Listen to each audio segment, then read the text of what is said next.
அக்ஷயா. இன்னைக்கு நான் பட்டிமன்றம் முன்னாடி நான் கைத்தல நினைக்கனை பாட போறேன். கைத்தல்லானே ரேகனே அப்பா முறவர் புரி கப்பிய கடிமுகன் அடிபேணி கற்றிடம் அறியவர் புத்தியில் உரைபவர் கற்பகமென்ன விண்ணே கடி தேகும் மத்தமும் மதியமும் வைத்திர மணமகன் மறுப்புறல் திற பொய்யமதையானே மத்தள வைரனை யுத்தமை புதல்வனை மற்றவன் மலர் கொண்டு பணிவேனே முத்தமிழ் அரவனே முற்படகிரிதனில் முற்படு எழுதிய முதல்வோனே முற்பொரும் மறி செய்த அச்சிவனுரிரதம் அச்சத பொடி செய்த அதிதீரா அத்துயரரை குறை சுப்பிரமணி பரமப்பன மத நிரேபமாகி அக்குற மகளுரு நட்சிர முருகனை அக்கன மனமருள் பெருமாளே. நன்றி.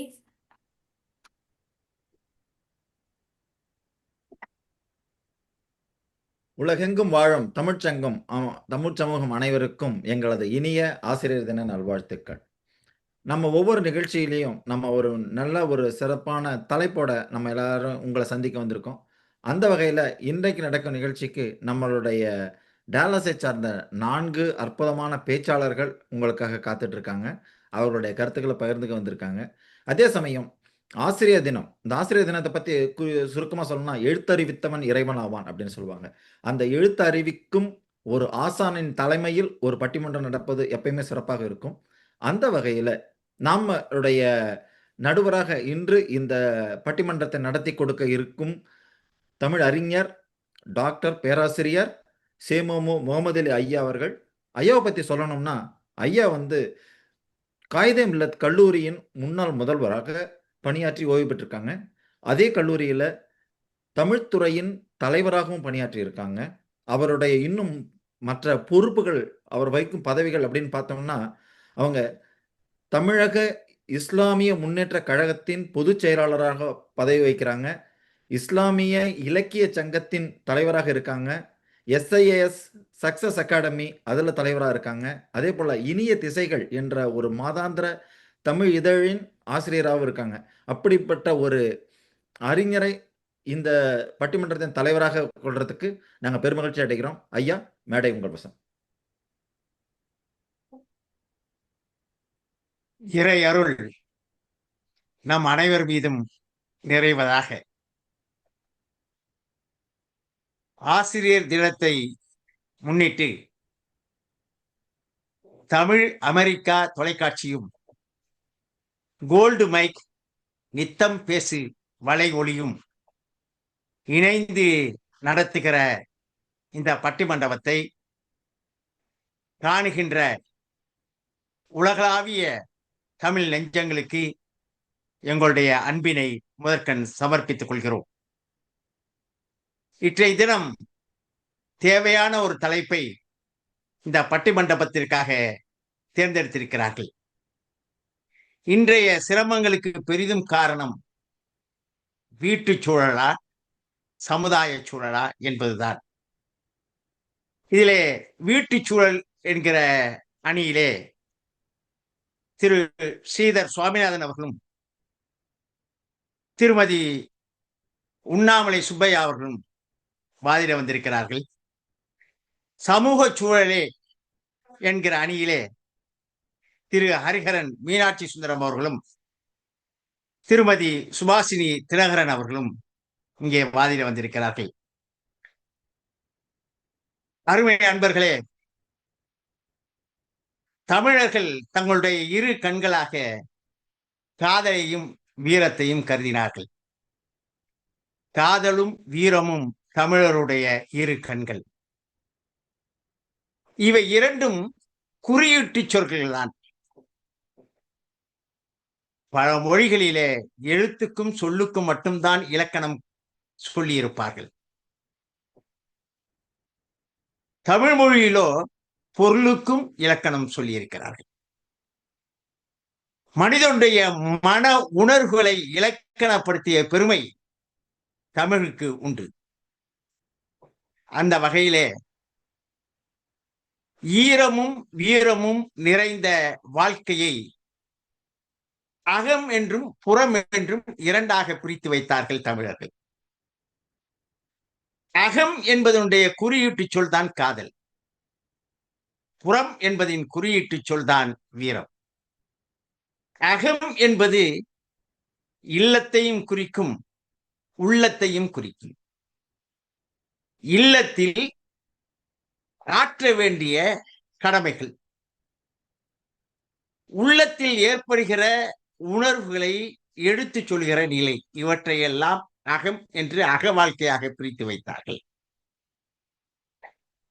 அதே மனிதன் வீட்டிற்கு வெளியே வந்துவிட்டால் இந்த சமுதாயத்திற்கு ஆற்ற வேண்டிய கடமைகள், இந்த சமுதாயத்திலே இருக்கிறவர்கள் இந்த மனிதனுக்கு ஆற்ற வேண்டிய கடமைகள், இவற்றையெல்லாம் சொல்லுவதை புறம் என்று சொன்னார்கள். ஆக இந்த அகம் புறம் இரண்டிலுமே கால ஓட்டத்திற்கு ஏற்ப சிரமங்கள் மாறி மாறி வந்திருக்கின்றன. மரத்தில் இருந்த மனிதன், குகையில் வாழ்ந்த மனிதன், இன்றைக்கு கூட கோபுரத்தில் வாழ்ந்தாலும் கூட அரிஸ்டாட்டில் சொல்லுவார், man is A social animal. அவன் தானாகவே வாழ முடியாது, மற்றவர்களோடு சார்ந்துதான் வாழ வேண்டும். வீடாக இருந்தால் மனைவி மக்களோடு, பெற்றோரோடு, உற்றார் உறவினர்களோடு அவன் இணைந்துதான் வாழ வேண்டும். புறம் என்று சொன்னால் அது அலுவலகமாக இருந்தாலும் அரசு துறைகளாக இருந்தாலும் அத்தனையும் சார்ந்துதான் இவன் வாழ்க்கையை ஓட்ட வேண்டும். ஆகவே காலத்திற்கு ஏற்ப ஏற்ப சிரமங்கள் மாறி இருக்கலாம், ஆனால் சிரமப்படுகிற மனிதனுடைய நிலை மாறவில்லை. சிரமம் இருந்து கொண்டுதான் இருக்கிறது. ஆகவே வீட்டு சூழலிலும் சிரமம் இருக்கிறது, சமூக சூழலிலும் சிரமம் இருக்கிறது. இந்த இரண்டில் எது பெரிதும் இருக்கிறது, அதுதான் இன்றைய பட்டிமன்ற வாதம். இப்பொழுதே நான் வீட்டு சூழலை குறித்தோ அல்லது சமூக சூழலை பற்றியோ கருத்துக்களை சொன்னால் வாதிடுபவர்கள் ஆக நடுவரே சொல்லிவிட்டார் என்று சொல்லிவிட்டார்கள். ஆகவே அதற்குள்ளே நான் போக விரும்பவில்லை. விவாதத்தை நேரடியாக தொடங்குவோம். முதலிலே வீட்டு சூழலே என்கிற அணியிலே வாதிட வருகிறார் திரு ஸ்ரீதர் சுவாமிநாதன். இவர் மதுரையைச் சேர்ந்தவர், பிஇ பட்டதாரி, ஐடி நிறுவனத்திலே இயக்குநராக பணியாற்றிக் கொண்டிருக்கிறார். அப்படி இருந்தும் கூட அமெரிக்க தமிழ் பள்ளிக்கூடத்திலே முதல்வராகவும் இருக்கிறார். ஏறக்குறைய 10 ஆண்டுகள் தமிழ் ஆசிரியராகவும் இருந்து தமிழை பயிற்றுவித்திருக்கிறார், கற்பித்திருக்கிறார். நிறைய வானொலி, தொலைக்காட்சி மற்றும் நிகழ்ச்சிகளை தொகுத்து அளித்திருக்கிறார். சிறந்த பட்டிமண்டப பேச்சாளர், அது மட்டுமல்ல தன்னார்வ பணியாளர். கல்வி தொண்டிலே தன்னை முழுமையாக அர்ப்பணித்துக் கொண்டு வாழ்கிற நல்ல மனிதர் அந்த தமிழ் மாமணி ஸ்ரீதர். வருக வருக, உங்கள் கருத்தை தருக.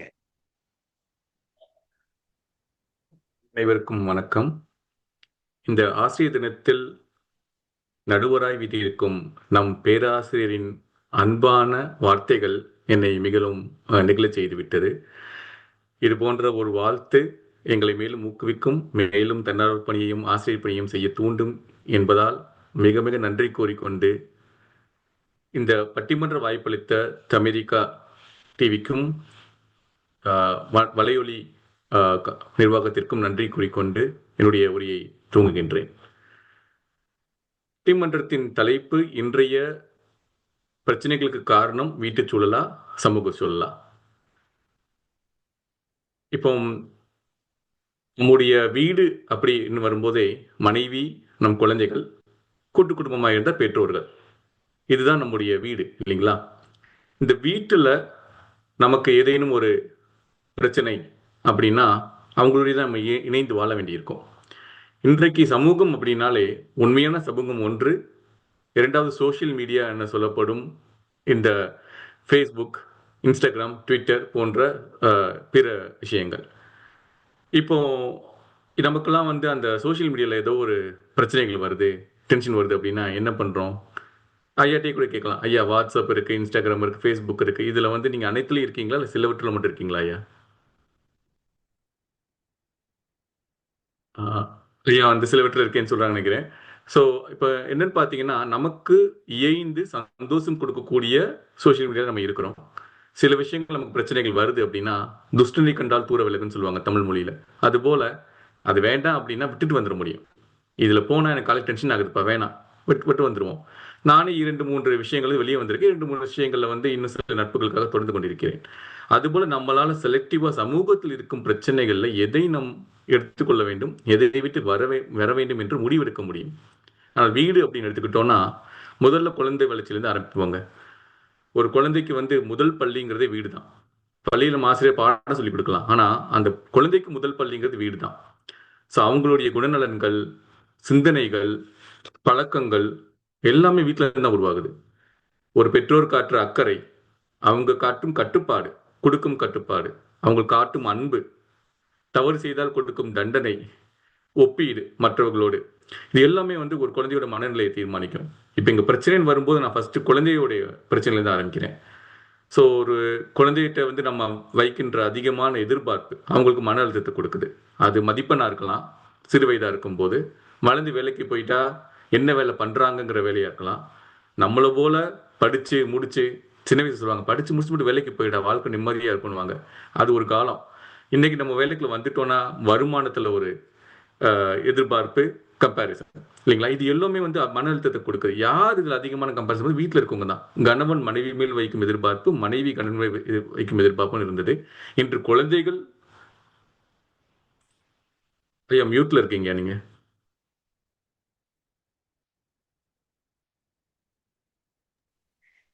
வீட்டிலே வருகிற நச்சரிப்புன்னு சொல்றீங்க. மறைமுகமா அப்படி சொல்லிடலாங்க ஐயா. அவனை பாரு என்ன பண்றான்னு பாருன்னு நம்ம கணவனை பார்த்து மனைவி சொல்றோம், அவளை பாரு என்ன பண்றாங்கன்னு பாருன்னு இன்னொருத்தவங்களை பார்த்து மனைவிட்ட சொல்றதுங்கிறது வந்து ஒன்று. குழந்தைகள்கிட்ட அதே பிரச்சனை, அவனை பாரு என்னெல்லாம் பண்றான்னு, இவளை பாரு என்னெல்லாம் பண்றான்னு சொல்ற அந்த ஒப்பீட்டு மனோபாவம் வந்து மனக்கசப்பையும் தாழ்வன்பாயும் கொடுக்குறீங்க.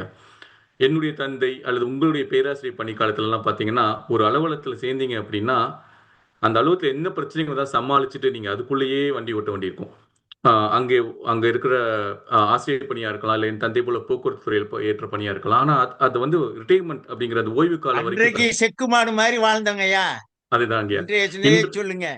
அதான் இன்றைக்கு என்ன நிலைனா, எங்களுக்கு அதில் ஒரு நல்ல விஷயம் இருக்குங்கய்யா. வீட்டில் அதே கணவன் மனைவி குழந்தைகள் நம்ம காலம் வாழணுங்கிறத நம்ம தமிழ் முறை மரபும். அலுவலகத்தில் ஒரு பிரச்சனை அப்படின்னா இன்னைக்கெல்லாம் நான் அதே முக்கியம் எங்களுக்கு தொழில்நுட்ப பணியில் ஒரு பிரச்சனை அப்படின்னா போடா அப்படின்னு சொல்லிட்டு பேப்பர் போட்டு இன்னொரு கம்பெனி போய் ஜாயின் பண்ணிடுவோம். ஆக்சுவலாக எங்களுக்கு அந்த இன்றைய சூழ்நிலை அப்படின்னு எங்களுக்கு அந்த ஒரு நல்ல ஒரு வழி இருக்கிறது. முன்பு போல வந்து இல்லை நான் தாங்கிக்கிட்டு நீங்கள் சொன்ன மாதிரி செக்கும் போடும் போல முழு ஓய்வூதியம் வரை நான் வந்து அதை இழுத்துட்டு போகணுங்கிற நிலைமை எங்களுக்கு இல்லை. விளையாட்டு எடுத்துக்கோங்கய்யா, ஒரு அணிக்குள்ள போற கஷ்டப்பட்டா எப்படியாவது தாக்கு பிடிச்சி ஓடிட்டு இருப்பாங்க ஒரு இந்த கபில் தேவ் இவங்களை போய் ஆட்கள் எல்லாம். இன்னைக்கு வந்து ஒரு அணி கூட எனக்கு ஒப்பந்தம் ஒத்து வரலையா, ஐபிஎல்ல விட்டு நான் இன்னொரு அணிக்கு போறேன்னு ஓடி போயிடுறாங்க. ஸோ எல்லாத்துலயுமே வந்து வெளியே இருக்கும் பிரச்சனைகளை வந்து என்னால் உதறி தள்ளிட்டு வேறு இடத்துக்கு போகக்கூடிய ஒரு வாய்ப்பும் சந்தர்ப்பும் இன்று நமக்கு இருக்குங்கய்யா. வீட்டில் வந்து சுமூகமா வாழ்க்கை நடைபெறணும் அப்படின்னா நம்ம வந்து பல சமாளிச்சு தான் வாழ்க்கையை கொண்டு போயிருக்கு. அதனால அங்கேதான் வந்து நமக்கு வந்து பிரச்சனைகளும் அழுத்தமும் வருதுங்கய்யா. இப்போ இதில் என்ன பிரச்சனைனா, குழந்தைகளை வளர்க்கும் போது ஒரு பிரச்சனை அப்படின்னா பெற்றோர்களால் குழந்தைகள் வர பிரச்சனைங்கிறது இரண்டாவது விஷயங்கய்யா. இப்போ வீட்டில் கணவன் மனைவிக்குள்ள இடைவிடாத சண்டை இருக்கிற வீடுகளை நம்ம பார்க்குறோம். அவங்களுக்குள்ள புரிதல் இல்லாத வீடுகளை பார்க்குறோம். இதுகளாம் இந்த போல பிரச்சனைகள் வந்து குழந்தைகள் மேலே திணிக்கப்படுதுன்னா, இன்னொன்று வந்து மறைமுகமாக எதிர்வழியில் குழந்தைகள் எதிர்பார்க்கிற அந்த விஷயங்கள் செய்ய முடியாத குடும்ப சுமை பெற்றோர்களுக்கு இருக்கிறது. இது போல விஷயங்கள் அனைத்துமே ஆனால் முடிவில் வந்து குழந்தைகளுக்கும் மன அமைதியை கெடுக்குது, பெற்றோர்களுக்கும் மன அமைதி கெடுக்குது. வீடுங்கிறது வந்து ஒரு பிரச்சனைக்குரிய இடமா மாறி போயிடுதுங்க. ஸோ ஒரு நல்ல குடும்ப சூழல் இல்லை அப்படின்னா ஒரு குழந்தைகள் வெளி உலகத்துலையும் சீராக வாழ முடியாது. அவங்களுக்கு வந்து பள்ளியிலையும் அதோடைய பிரச்சனைகள் இருக்கும், எல்லாமே இருக்குங்க. இதில் இன்னைக்கு பெட்ரோல் வந்து வேலையிலேயே மூழ்கி மூழ்கி உட்காந்துட்டு ஒரு 2 மந்த்ஸில் வீட்டிலேயே உட்காந்து வேலை பண்ணிக்கிட்டே இருக்கும் முழு நேரமும். அதனால குழந்தை கூட பேசுகிற நேரம், புரிந்து கொள்கிற நேரத்தை வந்து ஒதுக்குறது ரொம்ப கம்மியாயிடுது. அவங்க தனிமையிலே இருக்கிறதுனால அது தவறான வழியிலும் போய் ஆறுதல் தேடும் சில குழந்தைகள் இருக்காங்க இன்றைய தலைமுறையில. இந்த மிகுந்த கட்டுப்பாடு கொடுத்தாலும் தவறுன்னு சொல்றாங்க, முழுக்க சுதந்திரம் கொடுத்தாலும் தவறுங்கிறாங்க. நான் அந்த பக்கம் நிக்கிறதா இந்த பக்கம் நிக்கிறேன்னு தெரியாம பெற்றோர்கள் நடுவுல ஒரு சரியான சமநிலை இல்லாம அவதிப்படும் பெற்றோர்கள் ரொம்ப அதிகம். இந்த ரெண்டுமே இருக்காங்கிறீங்களா? கட்டாயம் திருசங்க நிலை தான். இது வந்து இரண்டுமே பாதகமான விஷயங்கிறது தெரிஞ்சுதான் என்னன்னு தெரியாம ஓடிக்கிட்டு இருக்கோம் இன்றைக்கு எங்களுடைய வாழ்க்கையில. உங்களை போல கூட்டு குடும்பமா இருந்துட்டு சரியான வழிகாட்டல் கொடுக்கக்கூடிய தாத்தாவும் பாட்டி வீட்டுல இருந்துட்டா தப்பிச்சிட்டோம் ஐயா. அப்படி இல்லாம இன்னைக்கு வந்து அமெரிக்காவுக்கு வந்து வாழ்ந்துட்டு இன்றைய சூழல்ல என்றோதும் ஒரு நாள் வரும் பெற்றோர்கள் இருக்கும் பொழுது எங்களுக்கு அது வந்து வழிகாட்டுதல் குறைவா தான் கிடைக்குது. தொலைபேசியில் என்ன வழிகாட்டல் கொடுத்துட முடியும் ஐயா. வீட்டுல இருந்து கூட இருக்கும் போது தான் சரியான வழிகாட்டுதல் கிடைக்கும். இது எல்லாத்தையும் தாண்டி வீட்டுல பொருளாதார தட்டுப்பாடு இருந்தா அது ஒரு கடினமானது. குழந்தைகள் பெற்றோர்களுக்கு வருமான கவலை, கடன் சுமை அப்படின்னு அமைதி சிறப்பிக்க விஷயங்கள் இது எல்லாமே சுத்தி சுத்தி நடக்குதுங்கய்யா. இல்ல சமுதாயத்துல வந்து ஒரு பிரச்சனை நடக்குதுன்னு சில சமயம் பார்த்துட்டு உச்சி கொட்டிட்டு நம்மளால தீர்த்து வைக்க முடியல வெளியே வந்துருவோம். மன கஷ்டம் இருக்கும், ஐயோ என்னால சமாளிக்க முடியலேன்னு. சமாளிச்சுட்டு ரொம்ப சந்தோஷப்படுவோம், உதவிட்டா ரொம்ப சந்தோஷப்படுவோம். முடியலன்னா ஓகேப்பா என்னால முடியல நான் வந்துட்டேன்னு சொல்லிட முடியும். ஆனா வீட்டுல சொல்ல முடியாதுங்கய்யா. இதுல மொத்தத்துல பாத்தீங்கன்னா ஒரு மனிதனுக்கு அடித்தளம்ங்கிறது வீடு. அந்த வீடு சரியா இருந்துருச்சு நான் வெளியுலகத்துல எந்த சிரமத்தையும் சமாளிச்சுட்டு முடிச்சிருங்கய்யா. ஆனா வீடுங்கிறது தவறாக இருந்துருச்சு அப்படின்னா சிறிய சிரமம் கூட வெளியே பெரிய சுமையாயிருதுங்க. இது வந்து இதை நான் மட்டும் இல்ல, எதிரணியில இன்னைக்கு பேச வந்திருந்தாலும் அவங்களுடைய மனசாட்சிக்கு தொட்டு பார்த்து ஹரியும் சுபாஷினியாக்காவும் அதை ஒத்துக்கொள்வாங்கிற நம்பிக்கையோட நியாயமான தீர்ப்பை நீங்களும் அளவீட்டில் நம்பி இந்த வாய்ப்புக்கு நன்றி தெரிவிக்கிறேன். அனைவருக்கும் நன்றி, வணக்கம். ஸ்ரீதர் அருமையாக தன்னுடைய வாதங்களை தொடங்கி வைத்திருக்கிறார். பாராட்டுக்கள், வாழ்த்துக்கள். அதாவது சமுதாயத்துல ஏற்படுகிற சிரமங்களை நாம ஒதுக்கி வச்சிடலாம், புறந்தள்ளிடலாம், இக்னோர் பண்ணிடலாம். துஷ்டனை கண்டால் தூர விலகுங்கிற மாதிரி போயிடலாம். ஆனா வீட்டிலே ஏற்படுகிற சிரமங்களை நாம தவிர்க்கவே முடியாது அல்லவா அப்படின்னு ஒரு வாதத்தை வச்சிருக்காரு.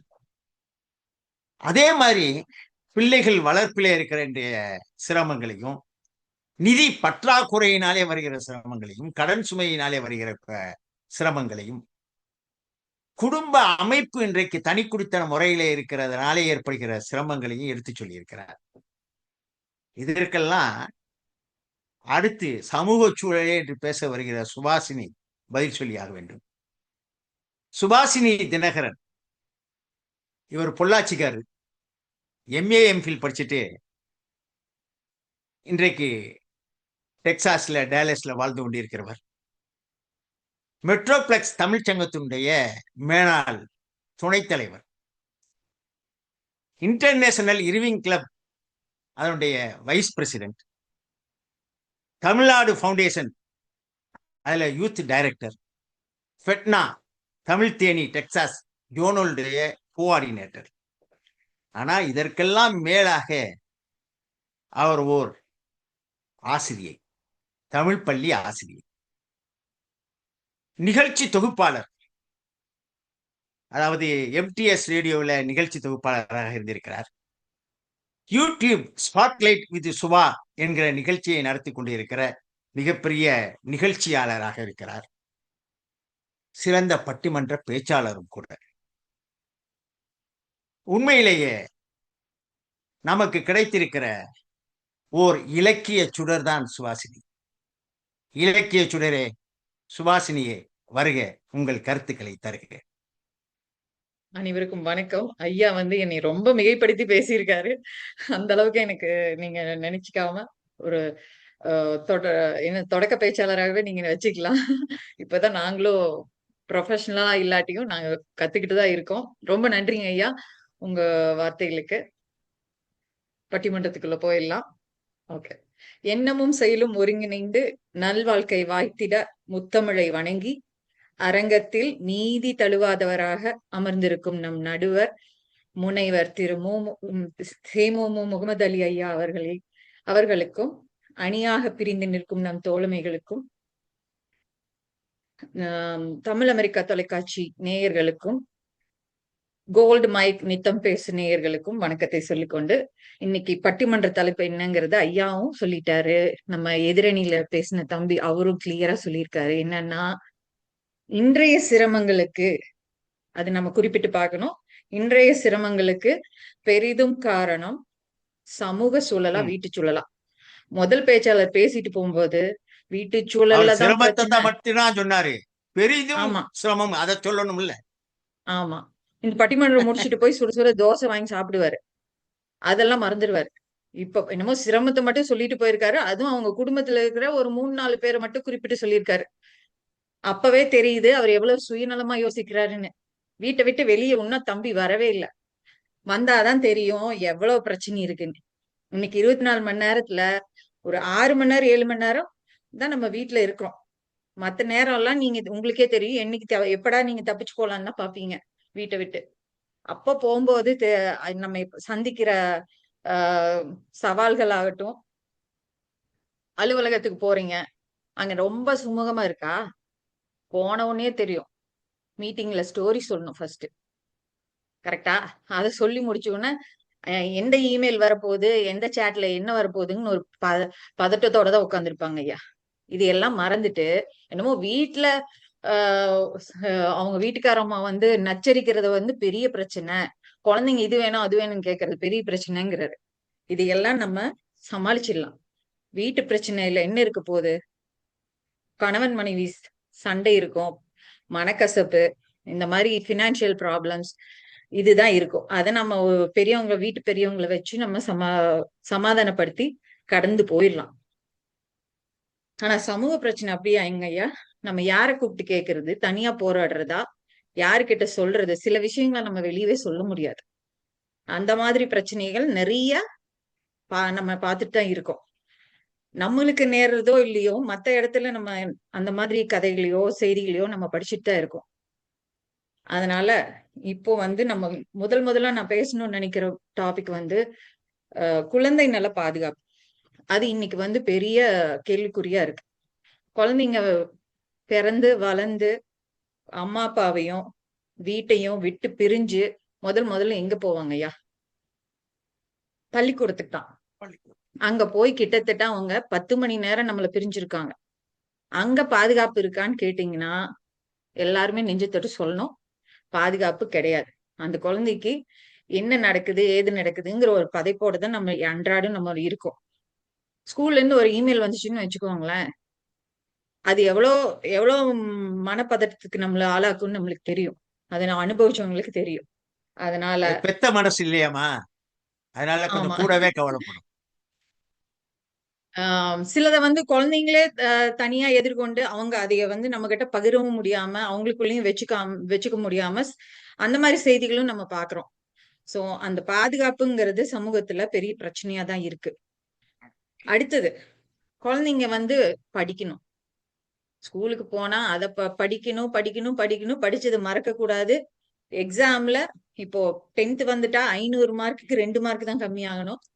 +2 வந்துட்டா ஒரு 4 மார்க் கம்மி ஆகணும். அப்பதான் நீ டாக்டர் என்ஜினியர்னு சொல்லியே அந்த குழந்தைக்கு மன உளைச்சலை கொடுக்கறது யாருங்கய்யா?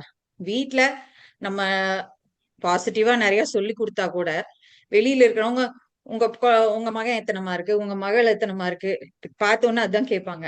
என்ன படிக்கிறாங்க, அதை வச்சு ஒரு ஜட்ஜ் பண்ணுவாங்க. சோ இது வந்து ஒரு என்ன சொல்றது, ஒரு காம்படிட்டிவ் வேர்ல்ட்ல குழந்தைங்க வந்து பயங்கர பியர் பிரஷரோட தான் வளர்றாங்க. அதையெல்லாம் நம்ம எதிர்கொண்டு குழந்தைங்க அந்த சிறு வயசுலயே அவங்க எல்லாம் அதைய எதிர்கொண்டுதான் வளர்றாங்க. அது போக போறவங்க வரவங்க எல்லாம் சொல்லுவாங்க, படிப்பு ரொம்ப முக்கியம், உன் வாழ்க்கை உன் கையில தான், பாத்துக்கோன்னு சொல்லுவாங்க. சரி, நம்மளும் கஷ்டப்பட்டு எல்லாத்தையும் படிச்சு கொஞ்ச நாள் கழிச்சுதான் தெரியும் நம்ம படிச்ச படிப்புக்கும் நம்ம பண்ற வேலைக்கும் சுத்தமா சம்பந்தமே இல்லைன்னு. இந்த மாதிரிதாங்க ஐயா எல்லா சமூக பிரச்சனைகள்லயும் நம்ம வந்து தனியா நின்னெல்லாம் போராடி எந்த இதையும் பண்ண முடியாது. அடுத்தது மிகப்பெரிய என்ன சொல்றது ஆக்கிரமிப்புன்னு பாத்துட்டீங்கன்னா இன்னைக்கு வாழ்க்கை முறையில சமூக ஊடகங்களோட ஆக்கிரமிப்பு தான். அதுதான் இப்ப ட்ரெண்ட். காலையில எந்திரிச்சா சாப்பிட்றாங்களோ இல்லையோ ஒரு ரீல போடணும், ஒரு ஸ்டோரிய போடணும், எடுத்த போட்டோவையெல்லாம் வெப்சைட்ல இது வாட்ஸ்அப்ல அனுப்பிடணும். அதுக்கு எத்தனை லைக் வருதுன்னு பார்க்கணும். இதுதாங்க ஐயா வாழ்க்கையில மிக முக்கியமான அதை ஒன்று. போட்டாதாமா சில பேருக்கு சாப்பிட்ட உணவே ஜீரணிக்குது. ஆமா. இன்னைக்கு நம்ம ஒரு சாதனை புரிஞ்சிருக்கிறோங்கிற ஒரு நிம்மதியோட தூங்க முடியுது அவங்கனால. அது மட்டும் இல்ல, இன்னைக்கு 80 வயசு பாட்டி வந்து கூந்தல் தைலம் வைக்கிறாங்க. என்னை மாதிரி உங்களுக்கு கூந்தல் வளரணும்னா 4 நாள் இந்த தைலத்தை போடுங்க, என்கிட்ட வாங்குங்கன்னு சொல்றாங்க. பாவம், அந்த அவங்க மாதிரி வச்சிருக்கிறது விக்குங்கிறதே பல பேருக்கு தெரியறது இல்ல. ஆமா. இந்த மாதிரி நம்ம ஏமாறுறவங்க இருந்தா ஏமாத்துறவங்க ஊடகங்கள் அதிகமாயிட்டு தான் போறாங்க. அதுக்கப்புறம் டாக்டர்ஸ் நம்ம நேரா போய் அப்பாயின்மெண்ட் வாங்கி கருத்து சொல்றாங்களோ இல்லையோ, டாக்டர்ஸும் இப்ப ரீல்ஸ் போடுறாங்க. உங்களுக்கு கண்ணு மங்களா தெரியுதா, வயித்துல ஏதாவது பிரச்சனையா, சோர்வா இருக்கிறீங்களா காலையில எந்திரிச்ச உடனே, அப்போ உங்களுக்கு வந்து சர்க்கரை நோய் சிம்டம்ஸ் இருக்குங்கிறாங்க. அடுத்ததா டிப்ஸ் சொல்றேன்னு ஒருத்தர் வருவாரு. அவர் என்ன சொல்லுவாரு, உங்களுக்கு சர்க்கரை நோயா, கொய்யா இலைய போட்டு டீ குடிங்க, மாங்காய் இலைய போட்டு டீ குடிங்கன்னு சொல்லுவாங்க. அடுத்த ஒரே நிமிஷத்துல இன்னொருத்தர் வந்து சொல்லுவாரு, அவர் சொல்றத செஞ்சீங்கன்னா உங்களுக்கு பிரஷர் வரும், ஸ்ட்ரோக் வரும் அப்படிம்பாரு. இந்த மாதிரி பயமுறுத்தல்களோடவே நம்ம வந்து அன்றாட வாழ்க்கையை கடத்த வேண்டியதா இருக்கு. இவங்களை எல்லாம் சமாளிக்கிறதே ஒரு மிகப்பெரிய சமூக பிரச்சனை தான் இன்னைக்கு. சரி, அதுதான் போட்டுன்னு பார்த்தா நம்ம அன்றாடம் சாப்பிடுறோம். உணவு இல்லாம யாரும் வாழ முடியாது. அந்த உணவு பழக்க வழக்கத்துல பாத்தீங்கன்னா பாரம்பரிய உணவுன்னு ஒண்ணு கண்டுபிடிச்சிருக்காங்க ஐயா. அது வீட்லயும் செய்ய தெரியல, வெளியிலும் செய்ய தெரியல, அப்படிதான் இருக்கு.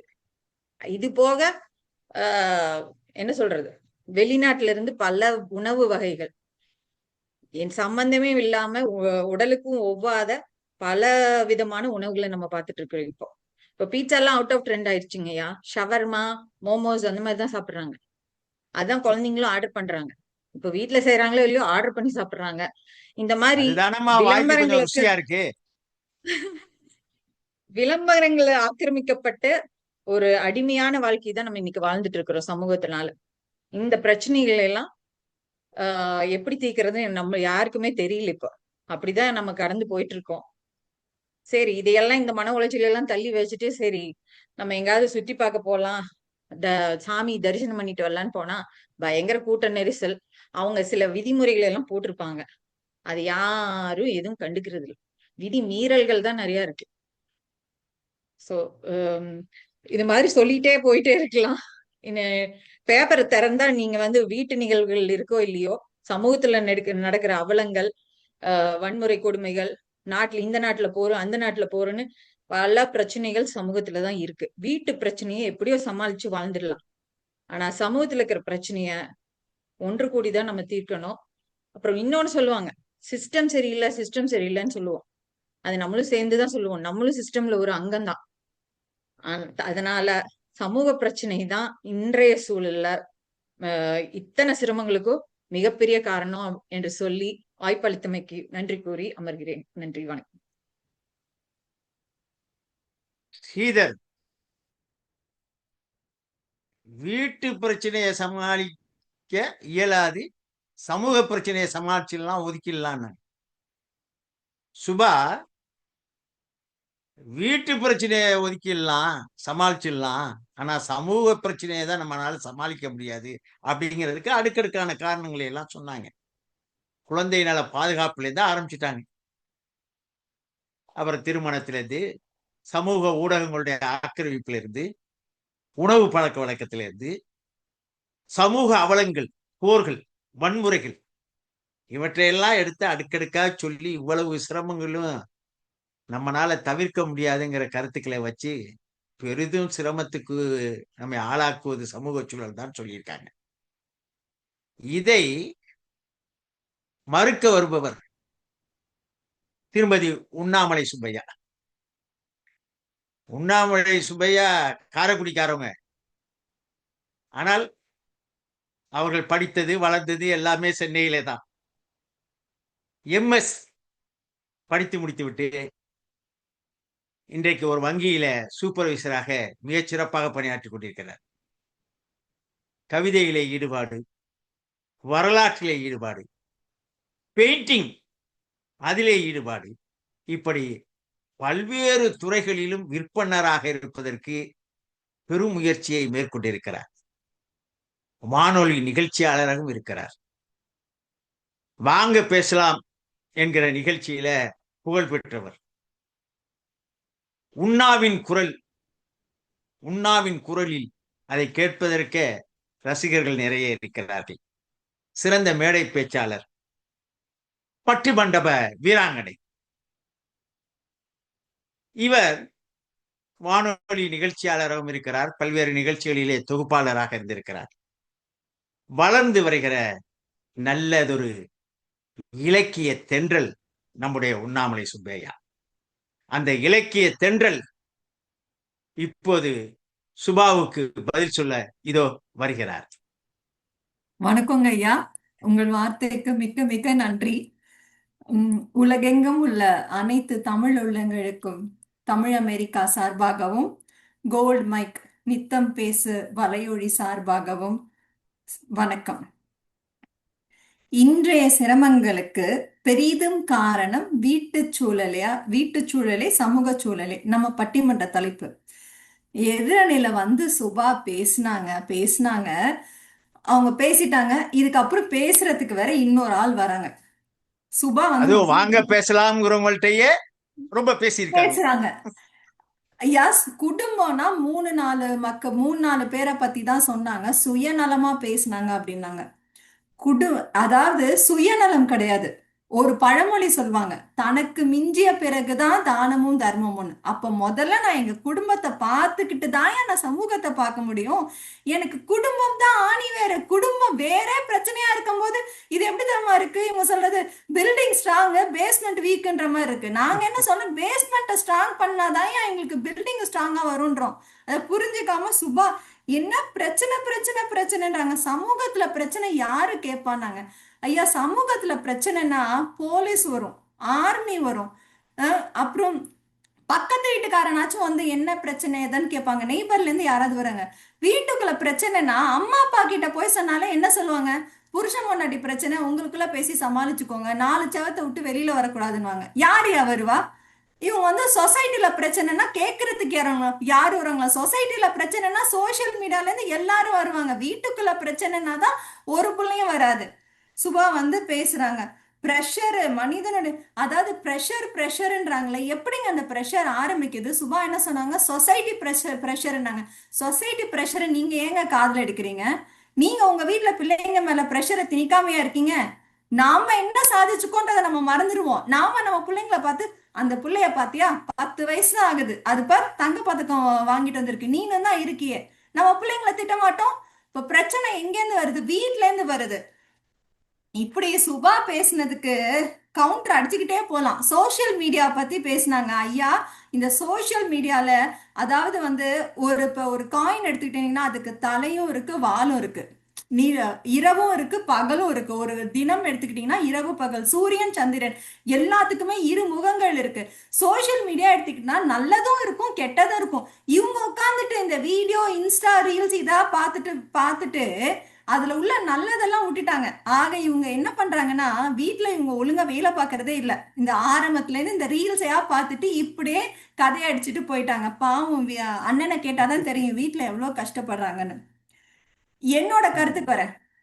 எதிரணியில இருக்க 2 பேரை பார்த்தா எனக்கு யாரு மாதிரி தோணுது அப்படின்னா, இந்த நாயன்மார்கள் இருக்காங்கல்ல, 63 நாயன்மார்கள்ல ஒவ்வொரு நாயன்மார்களுக்கும் ஒரு கதை இருக்கு. அதுல குறிப்பா நான் சொல்லணும்னு நினைக்கிறது அப்பூதி அடிகள் நாயன்மார். அவர் வந்து எப்படின்னா, அவர் வந்து வீட்டை மறந்து சிவபக்தர்களுக்கு தொண்டு செய்யறதுல ரொம்ப ஆர்வமா இருப்பார். வீட்டை மறந்துடுவாரு. தன்னோட பையன் இறந்ததையே மறைச்சு சிவபக்தருக்கு தொண்டு செய்வார். அப்பேற்பட்ட ஒரு அடியார் அவர். அப்படிதான் இருக்கு இவங்க 2 பேரையும் பார்த்தா. இவங்களுக்கு குடும்பத்துல உள்ள பிரச்சனை ஒன்னும் தெரியல, அதுக்குள்ள சமூக பிரச்சனைக்கு போயிட்டாங்க. அதாவது சாமியாரா போயிட்டாங்கிறீங்களா? சாமியாரா போல, சமூக பிரச்சனையை பார்க்க போயிட்டாங்க ஐயா. அதாவது தொட்டதை தூறும் மணற்கேணி மாந்தருக்கு கற்றதை தூறும் அறிவு. மணல்ல தோன்ற அளவுக்கு தான் சிறிது குளத்துல நீர் ஊறுனுவாங்க. அதே போல நம்ம கற்ற அளவு தான் அறிவு வளருனுவாங்க. இதை எதுக்கு சொல்றேன் அப்படின்னா, குழந்தைங்களை வீட்டுல நம்ம சொல்லி எந்த சூழல்ல வளர்க்குறோமோ அப்படிதான் ஒரு குழந்தை உருவாகிறது. அதுக்கு தான் நம்ம வீட்ல சொல்லி சொல்லி வளர்ப்பாங்க. வீட்ல குழந்தைங்க முன்னாடி சண்டை போட்டுக்காதீங்கன்னு. ஏன்னா அந்த குழந்தைக்கு நம்ம வளர்க்கும் போதே வந்து அந்த குழந்தைக்கு வந்து சண்டை போட்டு வளர்ந்தோம்னா அந்த மாதிரி ஒரு மைண்ட் செட் பிள்ளைக்கு வந்துடும். அதனாலதான் குழந்தைங்களுக்கு வந்து மைண்ட் செட் ஹாப்பியா வச்சுக்கணும், குழந்தைங்க முன்னாடி சண்டை போடாதீங்க அப்படிலாம் சொல்றாங்க. இவங்க அதெல்லாம் விட்டுட்டு சமூக பிரச்சனையை பேச வந்துட்டாங்க. நான் கேக்குறேன், ராமர் வனவாசம் போனது யாரால? வீட்டு பிரச்சனையா சமூக பிரச்சனையா? கைகையா தானே போனா. இது எங்க சமூக பிரச்சனை நான் சொல்லுவாங்க? அடுக்கிட்டே போறாங்க. அதாவது இந்த சொசைட்டில வர பிரச்சனை வந்து சிரமங்கள் எப்படின்னா, நம்ம கூகுள் அட்வர்டைஸ்மெண்ட் மாதிரி வேணும்னா நம்ம ஸ்கிப் பண்ணிட்டு போலாம்யா. ஆனா அந்த வீட்ல வர பிரச்சனைன்றது யூடியூப் ஆட் மாதிரி நம்மளால ஸ்கிப்பே பண்ண முடியாது. நின்னு பார்த்து தான் ஆகணும், வேற வழியே கிடையாது. ஃபேஸ் பண்ணி தான் ஆகணும். அதை விட்டுட்டாங்க இவங்க எல்லாரும் அதை விட்டுட்டாங்க. அதாவது அன்பு ஒற்றுமை இல்லாத வீட்ல வந்து ஒரு மன அழுத்தம் உருவாகிறது. இப்போ ஒரு குழந்தை, அதாவது ஒரு குழந்தை வீட்ல வளருதுன்னா இன்னைக்கு இருக்க காலகட்டத்துல குழந்தைக்கு குட் டச் பேட் டச் எதுன்னு சொல்லி கொடுக்குற அளவுக்கு வீட்ல பிரச்சனைகள் இருக்கு. அப்ப அந்த குழந்தைக்கு அதெல்லாம் நம்ம வீட்ல சொல்லி கொடுக்கலன்னா நாளைக்கு சமூகத்துல எப்படி அந்த குழந்தை நல்லபடியா இருக்கும்? ஒரு சமூகம் எப்படி உருவாகிறது? பல வீட்டு மக்கள் ஒன்றா சேர்ந்து தானே சமூகம் உருவாகுது. வீடே சரியில்லைன்னு வீட்டுல அவ்வளவு பிரச்சனைகளை வச்சுட்டு நம்ம எப்படி சமூகத்தை சொல்ல முடியும்? சமூகம் யாருங்க? நம்ம வீடு தாங்க. என்னைய மாதிரி 10 குடும்பம் சேர்ந்துச்சுன்னா சமூகம். வீட்டுல அவ்வளவு பிரச்சனைகள் இருக்குங்க. ஒரு நாள் தூங்கி எந்திரிச்சோம்னா, அதாவது வந்து கணவன் மனைவி பிரச்சனையோ இல்ல நிதி பிரச்சனையோ பிரச்சனை கிடையாது. வீட்டுல பல தரப்பட்ட பிரச்சனைகள் வருது வீட்டுக்குள்ள. அதாவது வந்து ஒரு குழந்தைய ஸ்கூலுக்கு அனுப்பிச்சா எங்களுக்கு பயமா இருக்குன்றாங்க. எல்லாருக்கும் தாங்க பயமா இருக்கு. நம்ம ஆபீஸ் போறோம், வீட்டுக்குள்ளே உட்கார்ந்து இருந்தா கூட நமக்கு என்ன உத்தரவாதம் இருக்கா நம்ம நல்லா இருப்போம்னு? மனிதனோட வாழ்க்கை நிரந்தரமற்றது. அதனால இதெல்லாம் நம்ம துணிஞ்சுதான் எல்லாம் செயல்படுத்துறோம். இவங்க வந்து இதுக்கு பயமா இருக்கு அதுக்கு பயமா இருக்குன்னு சொல்லி சுபா பேசினாங்க. இதுக்கு பின்னால ஒருத்தர் பேச வர போறாரு. அதாவது ஒரு பொருளாதார பிரச்சனை வந்து ஒரு முக்கியமான ஒரு பாயிண்ட். வீட்டுல வந்து ஒரு பொருளாதார பிரச்சனை ஆரம்பிச்சதுன்னா அதுக்கப்புறம் வந்து அதாவது அந்த பொருளாதார பிரச்சனையில பேரண்ட்ஸோட மைண்ட் செட் எப்படி இருக்குன்னா, இப்ப ஒண்ணுமே இல்லை, நீங்க அந்த 3 BHK படம் பாத்தீங்கன்னு வச்சுக்கோங்களேன். காலேஜ் அட்மிஷன்ல போய் அந்த பையனை சேர்க்கறதுக்கு அவன் வந்து மெக்கானிக்கல் இன்ஜினியர் படிக்கணும்னு பிள்ளை. ஆனா அங்க உள்ள ஹெச்ஓடி சொல்லுவாரு, நீ கம்ப்யூட்டர்ல ஜாயின் பண்ணனா கம்ப்யூட்டர் தான்ப்பா ஃபியூச்சர்னாங்க. அப்ப அந்த குழந்தைங்களோட மனசு என்ன தேடுதுன்றது தெரியாம பெத்தவங்க வந்து குழந்தை ஃபியூச்சர் நல்லா இருக்கும்னு இன்னொருத்தவங்க சொல்றாங்க, பேச்சை கேட்டுறாங்களே. இது வீட்டு பிரச்சனை தானேங்க. அவங்களுக்கு என்ன ஆசைன்னா, ஐயோ நம்ம புள்ள நல்லா வந்துடும் ஆசை. அது ஆசைதான். ஆனா சில டைம் அந்த ஆசை வந்து பேராசைய மாதிரி குழந்தைகள் மேல திணிக்கப்படுகிறது. அதனாலதான் வந்து இன்னைக்கு பாதி பிரச்சனை உருவாகுது. வீட்டுல இந்த மாதிரி சின்ன சின்ன பிரச்சனைகளோ, அதாவது பொருளாதார பிரச்சனை, உடம்பு சரியில்லாம எவ்வளவு பிரச்சனை வருது, சமைக்கிறதுல பிரச்சனை, இப்படி பல தரப்பட்ட பிரச்சனை. அதாவது இன்னைக்கு இருக்க காலகட்டத்துல கணவன் மனைவி 2 பேருமே வேலை செஞ்சாதான் வாழ்க்கையை ஓட்ட முடியுன்றாங்க. இதுல என்ன பிரச்சனைனா, அந்த கணவன் மனைவி 2 பேரும் வேலை பார்க்கும் போது குழந்தை என்ன கேட்டாலும் வாங்கி கொடுத்துருவாங்க. அதாவது முன்னாடி குழந்தைங்க வந்து ஏதாவது கேட்டா நோன்னு சொல்ற ஒரு மனப்பக்குவம் இருந்தது பெத்தவங்களுக்கு. இன்னைக்கு வந்து நோ சொன்னோம்னா நம்ம பேட் பேரண்ட்ஸ் ஆயிடுவோமோ அப்படின்ற ஒரு தாட் ப்ராசஸ் பேரண்ட்ஸ் எல்லார் மைண்ட்லயும் வந்துருச்சு. அரிஸ்டாட்டில் சொன்னான், ஒரு காலம் வரும் பிள்ளைகளுக்கு பெற்றோர் பயப்படுவாங்க, ஆசிரியர்கள் மாணவர்களுக்கு பயப்படுவாங்கன்னு. அந்த காலத்தை வந்துருச்சுங்கிறீங்க. கண்டிப்பாங்க ஐயா. ஏன்னா இன்னைக்கு குழந்தைங்களுக்கு நோ சொல்லவே மாட்டேங்கிற எந்த பேரண்ட்ஸும். அதனால என்ன ஆகுதுன்னா, அந்த குழந்தைக்கு வீட்டுக்குள்ள சகட்டு மேனிக்கு எல்லாமே கிடைச்சதுனால வெளியில போகும்போது சமூகத்துல ஏதாவது ஒரு தோல்வியை தாங்கிக்கிற சக்தி இல்ல. இதுக்கு பிரச்சனை யாரு? வீடு தானே முதல் பிரச்சனை. அந்த குழந்தைக்கு பாசிட்டிவ் நெகட்டிவ் எல்லாத்தையுமே சொல்லி கொடுக்க வேண்டியது வீட்டுல தானே. வீடு சரி இருந்தா ஏன் சமூகத்துல பிரச்சனை வரப்போகுது? வீடுதான் காரணம். ஆக வீடுதான் அடித்தளம். அடித்தளம் குலைந்தால் சுவர்களை குறையில் சொல்ல முடியுமா? அதுதான் என்னோட வாதம். ஆக இன்னைக்கு இருக்க சிரமங்கள்ல ரொம்ப பெருசா இருக்கிறது வீட்டு பிரச்சனையா இருக்கிறது வீட்டு சூழல் தான். வீட்டு சூழல் சரியா இருந்தா சமூக சூழல் தானா சரியாகும்.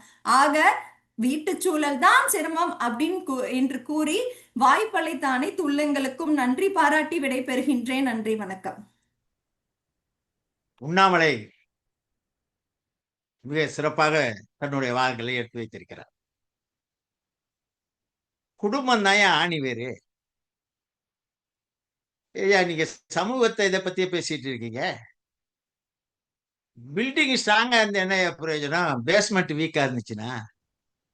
அதனால பேஸ்மெண்ட் வீடு தான் ஸ்ட்ராங்கா இருக்கணும். அங்கதான் சிரமங்கள் நிறைய இருக்கு, பிள்ளை வளர்ப்புல இருக்கு அப்படின்னு சொல்லி அப்பூதி அடிகள்ல இருந்து ராமாயணத்துல இருந்து எல்லாத்தையும் அப்படியே உதாரணங்கள்லாம் காட்டினாங்க. சிறப்பாக இருந்தது.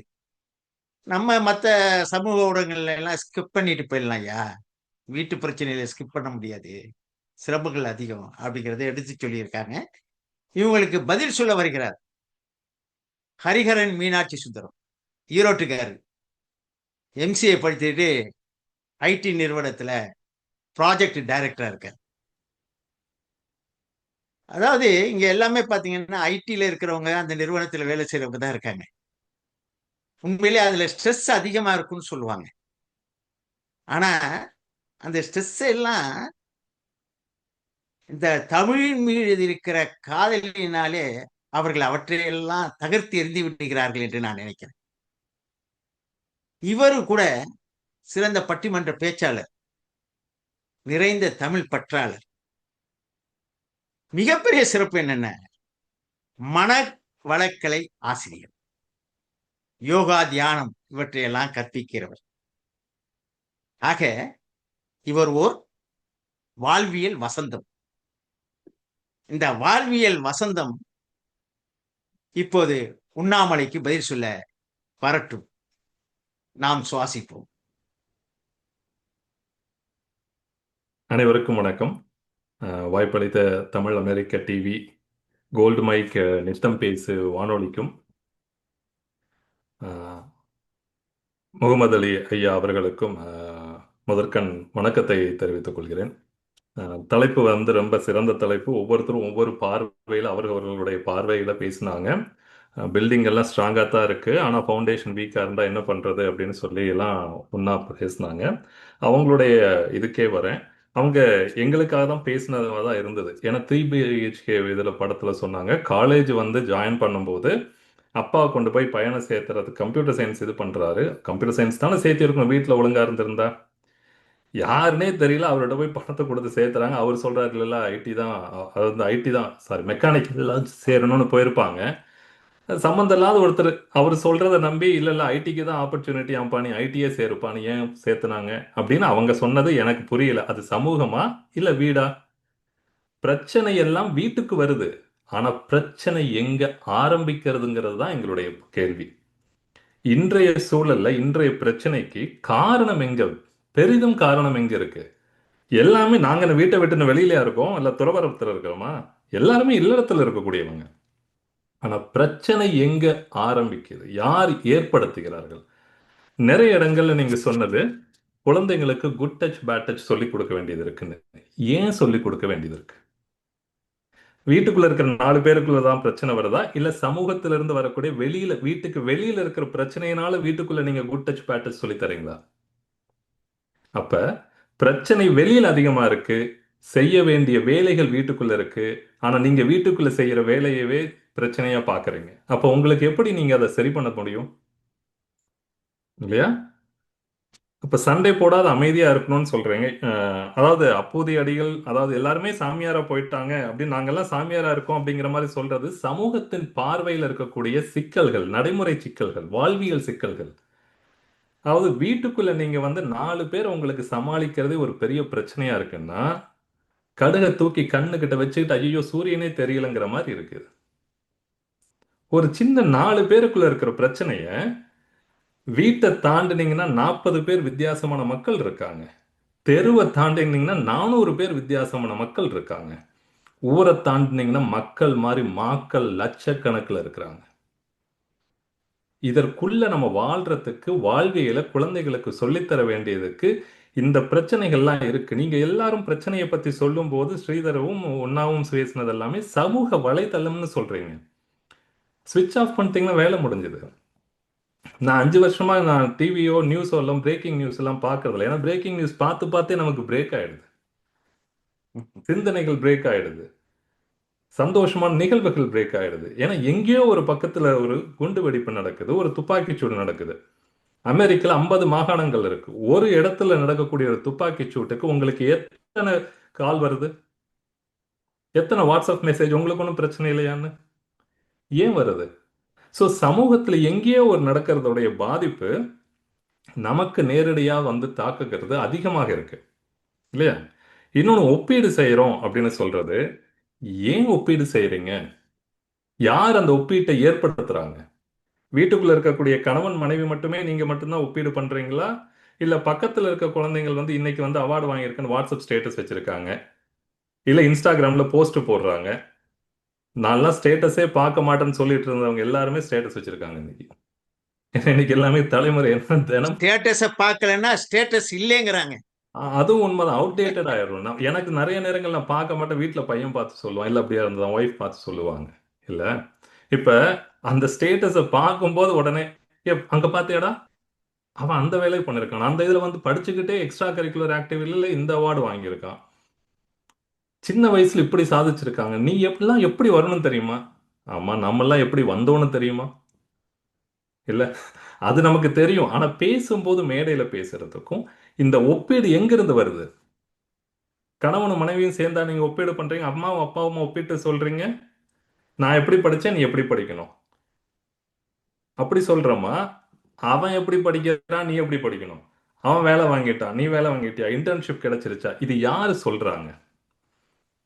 ஆனா ஒண்ணு சொன்னீங்க பாருங்க, உன்னா உங்களுக்கெல்லாம் ஆர்மியே வந்து நிக்கும்னு ஒரு பிரச்சனைனா எனக்கு தெரியல.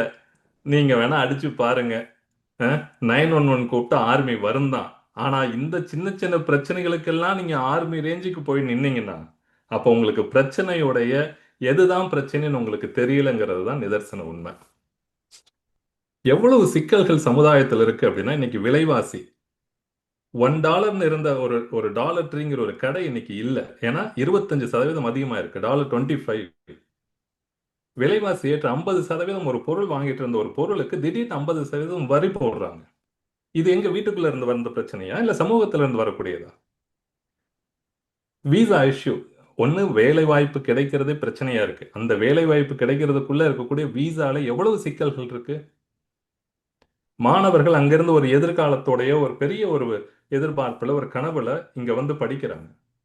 படிச்சு முடிச்சோன்னு ஒரு வேலை கிடைக்கும், அதனால ஒரு $100,000 நான் லோன் வாங்கி எப்படியும் ஒரு வருஷத்துல நான் கட்டிடுவேன்னு நினைக்கிற ஒரு கனவை தகர்ந்து போற மாதிரி இருக்கக்கூடிய ஒரு எக்கனாமிக்கல் சிச்சுவேஷன்ஸ், சமூக பொருளாதார பிரச்சனைகள். சரி, பணத்தை இங்க சேமிச்சு ஏதோ குருவி சேர்த்துற மாதிரி சேர்த்து இந்தியாவுக்கு அனுப்பலாம்னா இன்னைக்கு அதுக்கும் வரி இருக்கா இல்லையா? அப்ப எவ்வளவு சிக்கல்கள் இருக்கிறத தாண்டி நீங்க வீட்டுக்குள்ள குண்டு சட்டிக்குள்ளாரே இந்த குதிரை ஓட்டிக்கிட்டு இருந்தா எப்படி? எங்களுக்கு இதுதான் பிரச்சனைன்னு சொன்னா, அதே மாதிரி ஸ்ரீதர் ஐயாவும் சொன்னாங்க, நமக்கெல்லாம் ஒரு பிரச்சனைனா ஊர்ல எல்லாம் தாத்தா பாட்டி இருப்பாங்க, அவங்க எல்லாம் நமக்கு அறிவுரை சொல்லுவாங்க. ஓ, அப்ப இந்தியாவில யாருக்குமே எந்த பிரச்சனையும் இல்லை, எல்லாரும் நிம்மதியா இருக்காங்க இல்லைங்களா? அங்கேயும் எல்லாம் தனி குடித்தனம் தாங்க ஐயா.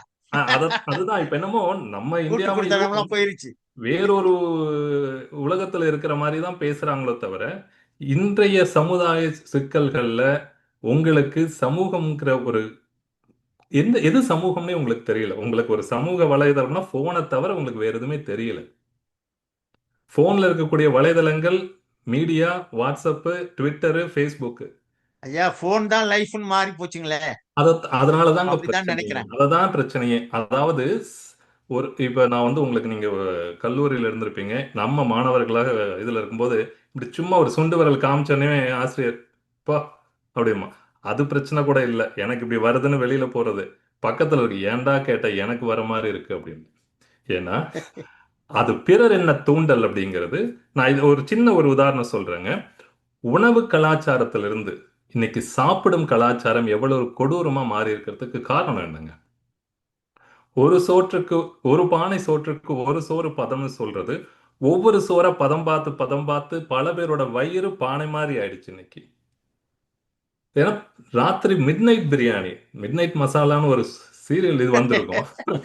மிட் நைட் பிரியாணின்னு ராத்திரி 2 மணி 1 மணிக்கு போய் சாப்பிடக்கூடிய சாப்பாடு மசாலான்னு சென்னையில ஒரு கடை இருக்குங்கய்யா. அப்படிங்களா? நான் அப்ப உணவு கலாச்சாரம் அப்படிங்கிறது, சாப்பிடும் கலாச்சாரம் எப்படி தூண்டப்பட்டுச்சு? இது வீட்டில் இருக்கிறவங்களுடைய விருப்பத்தாலையா இல்ல நீங்க வெளியில இருக்க சமூகத்துடைய தூண்டுதலாலையா? அப்ப நிறைய இந்த மாதிரி எவ்வளவு குழப்பங்கள், அது எல்லா குழந்தையிலிருந்து பெரியவங்க வரைக்கும். இன்றைக்கு பாதுகாப்பு சம்பந்தப்பட்ட பிரச்சனைகள் வெளியில இருக்கா, வீட்டுக்குள்ள இருக்கா? நீங்க ஒண்ணு வேண்டாம், பெரியவங்க வீட்டுல படுத்திருக்காங்க, திடீர்னு ஜன்னல் திறந்து மூடுற மாதிரி தெரியுது, 4-5 காலடி ஓசைகள் கேட்குது. நிம்மதியா பெரியவங்களால தூங்க முடியுமா, முடியாதா? அது வீட்டுக்குள்ள இருக்கிறவங்களால வர பிரச்சனையா இல்ல வெளியில இருக்கக்கூடிய சமூகத்தில் இருக்கக்கூடிய திருடர்களோ யாரோ இருக்கக்கூடிய பிரச்சனைகளா? நம்ம ஒருத்தன் குறு நீங்க கடைக்கு போறீங்க ஒரு 10:30 மணிக்கு, குறு நாங்களை பார்த்துக்கிட்டே ஃபாலோ பண்ணிட்டு வரான், உங்களால நிம்மதியா வர முடியுமா? ஒரு பெண் நல்ல ஒரு தடிமனான ஒரு தங்கச்செங்கலை போட்டுட்டு ராத்திரியில வரும்போது ஒரு 10 அடியில ஒருத்தன் பின்னால ஃபாலோ பண்ண எப்படி இருக்கும்? இதெல்லாம் தான் சமூக பிரச்சனைகள். ஸ்டூடெண்ட்ஸுக்கு இங்க இருக்கிறவங்கல்ல ஹோம் கம்மிங்க்கு போறதா வேண்டாமா, கலாச்சார பிரச்சனைகள், சமயம் எந்த சமயத்தை ஃபாலோ பண்றதுன்னு, எந்த இன்டர்ன்ஷிப் கிடைக்குதா கிடைக்கலையா, காலேஜ் அப்ளிகேஷன் ஃப்ரீயா கிடைக்குதா இல்லை அதுல வந்து நம்ம வந்து எக்ஸ்ட்ராவா ஏதாவது பண்ணணுமா? ஸோ நிறைய சமூகம் சார்ந்த பிரச்சனைகள் வெளியில ஏராளம் இருக்கு. நம்ம அந்த சமூகத்தை சமாளிக்கக்கூடிய ஆற்றலையும் சிந்தனைகளையும் வீட்டில தான் கொடுக்கணும். நாங்க வீட்டில் கொடுக்கக்கூடாதுன்னு சொல்லலை. ஆனா பிரச்சனை வீட்டில் ஆரம்பிக்கிறது குறைவு. சமூகத்தில் வீட்டில் ஒரு பிரச்சனை இருக்குன்னா சமூகத்தில் 1000 பிரச்சனைகள் அவர்களை சூழ்ந்திருக்கு அப்படிங்கிறத சொல்லி வாய்ப்பளித்த அனைவருக்கும் நன்றி கூறி விடைபெறுகிறேன். நன்றி, வணக்கம். மிக அருமையாக ஹரிஹரன் பேசியிருக்கிறார். அவருடைய பிரசன்டேஷன் ரொம்ப அழகா இருந்தது. கருத்துக்களை எடுத்து வைக்கிற அந்த முறைமை பாராட்டுக்குரியது.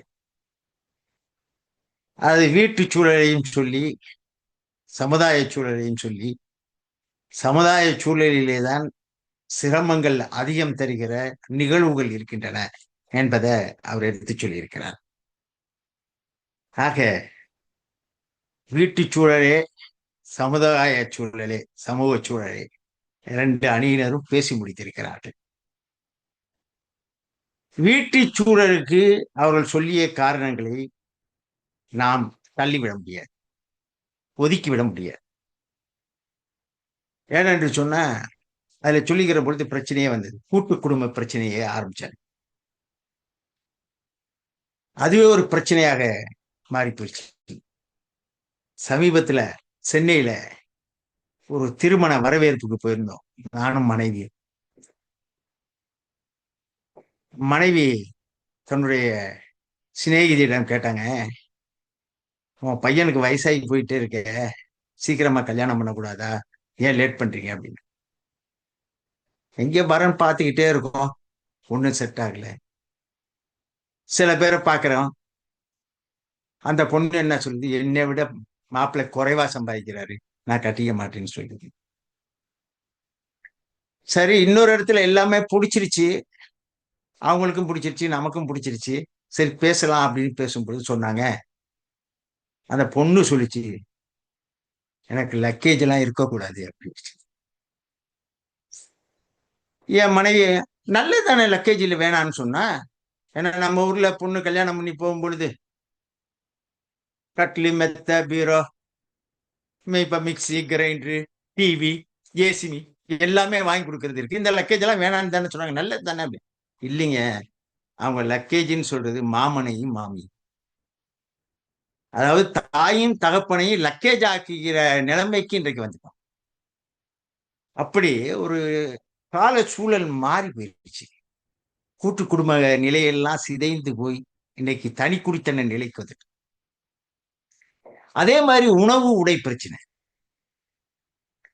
உணவு சுத்தமா மாறிடுச்சு. சுபா சொன்னாங்க பாரம்பரிய உணவு பத்தி. பாரம்பரிய உணவை பத்தி நிறைய ஊடகங்கள்ல பாக்குறோமே தவிர எந்த புள்ள பாரம்பரிய உணவை சாப்பிட தயாரா இருக்கு? உங்க அமெரிக்காலேயே எத்தனை பிள்ளைகள் காலையில இட்லியையும் தோசையும் சாப்பிட்டுட்டு போகுது. நீங்க இட்லியும் தோசையும் ரொம்ப கஷ்டப்பட்டு அரைச்சி இறைச்சி எல்லாம் செய்து கொடுத்தால் கூட அதுங்க அந்த சீரியலை சாப்பிட்டு போயிருது, இல்ல வேற ஏதாவது ஒன்று பர்கரை சாப்பிட்டுட்டு போயிருது. இப்படிதான் இப்ப உணவு பிரச்சனைகள் வீட்டுல இதெல்லாம் வந்துருது. அதை விட கலாச்சார பிரச்சனைகள் வேற வருது. நம்ம நம்ம பாரம்பரியம் என்ன, நம்மளுடைய நிலை என்ன, இதையெல்லாம் நினைத்து பார்த்து வாழணும்னு நினைக்கிறோம்.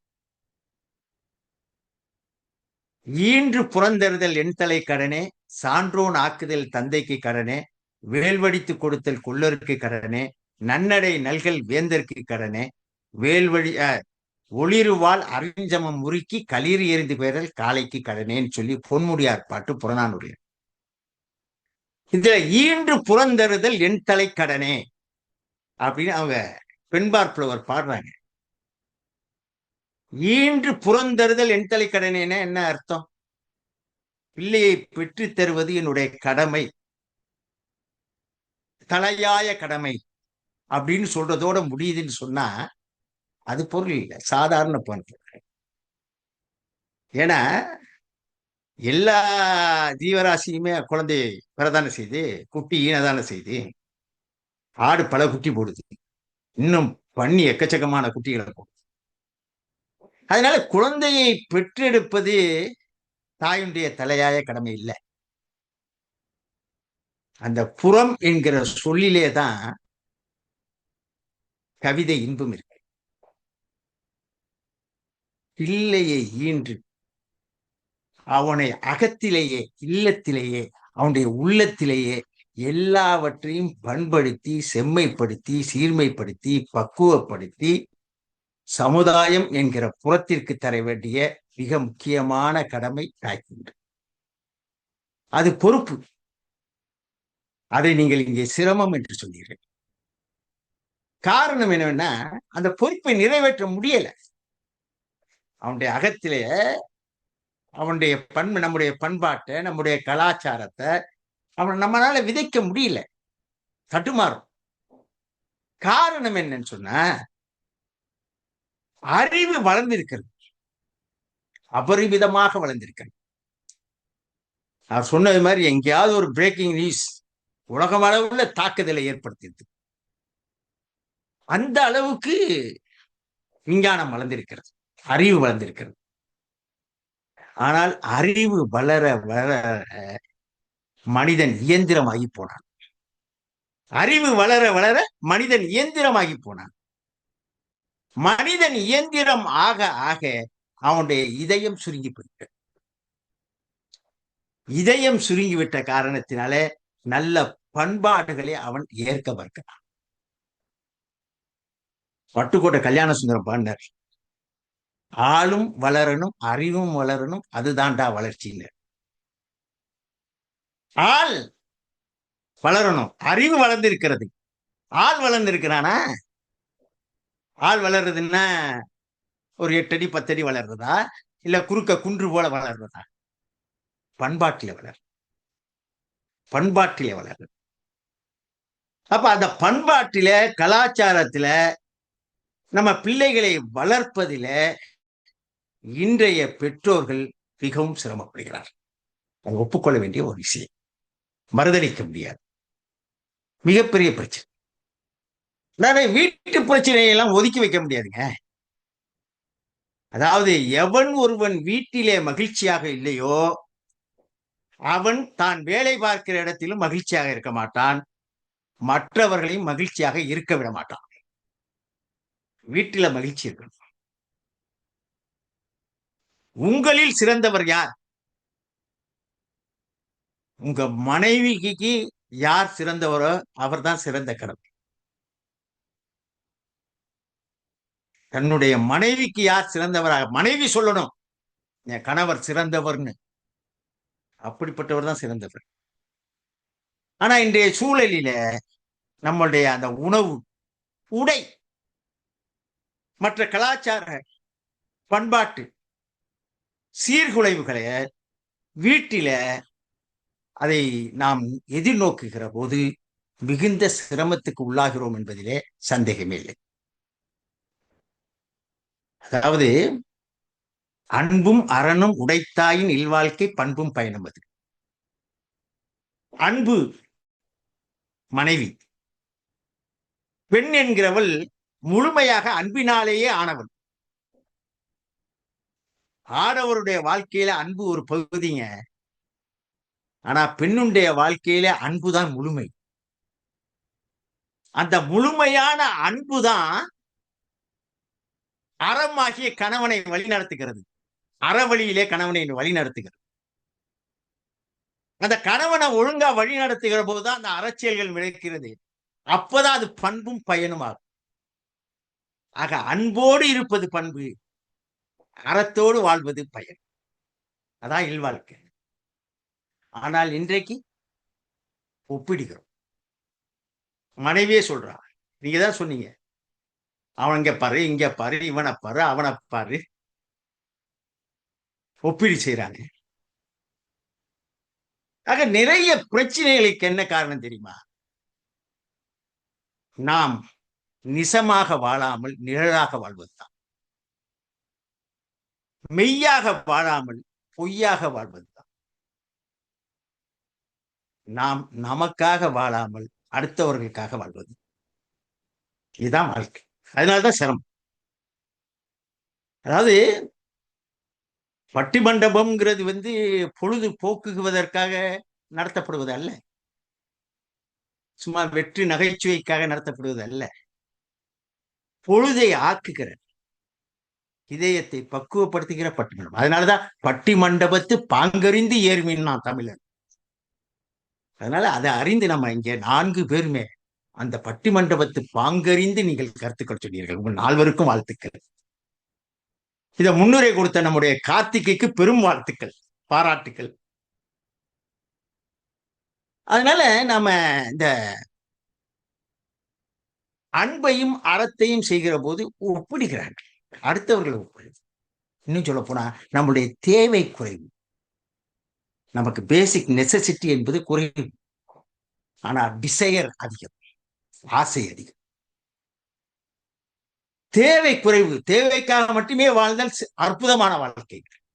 ஆனால் ஆசைகளுக்காக வாழ்ந்து கொண்டிருப்பதனாலே அதிகப்படியான சிரமங்களை இன்றைக்கு அனுபவித்துக் கொண்டிருக்கிறோம். அதான் உண்மை. ஆக வீட்டு சூழல்ல பிள்ளைகளை வளர்ப்பது பயமாக இருக்கு. அவங்க சொன்னது மாதிரி ஸ்கூலுக்கு அனுப்புறது பயமா இருக்கு, காலேஜுக்கு அனுப்புறது பயமா இருக்கு, ஏன் பெண் பிள்ளைகளை வேலைக்கு அனுப்புவது பயமா இருக்கு. சமீபத்தில் இங்கேதான் கேள்விப்பட்டேன். ஒரு அம்மாவிட்ட பேசும் பொழுது, என்னங்க வயது வந்துருச்சே, உங்க பொண்ணுக்கு எப்ப கல்யாணம் அப்படின்னு. யாரும் மாப்பிள்ளை பார்த்து வச்சிருக்கீங்களா? அதெல்லாம் பார்க்கல, இங்கெல்லாம் அவங்கவுங்களே தேர்ந்தெடுத்துக்குவாங்க. எனக்கு இருக்கிற ஒரே கவலையெல்லாம் என் பொண்ணு ஒரு ஆணை கல்யாணம் பண்ணிக்கணுங்கிறது தான். எவ்வளவு சீர்குலைக்கு வந்து விட்டது பாருங்க உலகம். எவ்வளவு பெரிய கவலை. ஆக இப்படிப்பட்ட ஒரு காலத்துல நாம வாழ்ந்து கொண்டிருக்கிற போது இந்த வீட்டில இருக்கிற சிரமங்கள் எண்ணற்ற.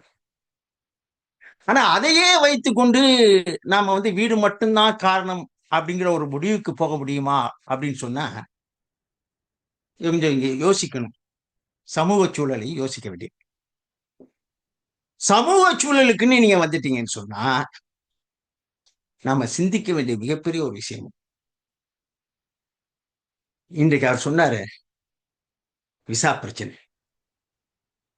எல்லாரும் அமெரிக்கால இருக்கவங்க அத்தனை பேரும் வயிற்றுல நெருப்புல கட்டிக்கிட்டு வாழ்ந்துட்டு இருக்கீங்க. அப்படித்தானே இருக்கு. ஏதாவது சொல்லிவிடுவாங்களோ அப்படின்னு பயமா இருக்கு. அதே மாதிரி வேலை,